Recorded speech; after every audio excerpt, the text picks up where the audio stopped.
বড় সাইজের একটা মাছ ফিট হয়েছে, বিশাল বড় সাইজের একটা রুই মাছ ফিট হয়েছে। Bangabandhu tower, Shibbari, Dhaka medical. এই যে একটা ধাম দিল।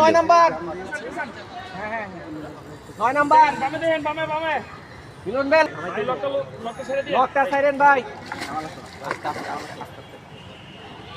বিশাল রুই মাছ, বিশাল সাইজের রুই মাছ। দেখা যাক, কাছে চলে আসছে, অনেক কাছে।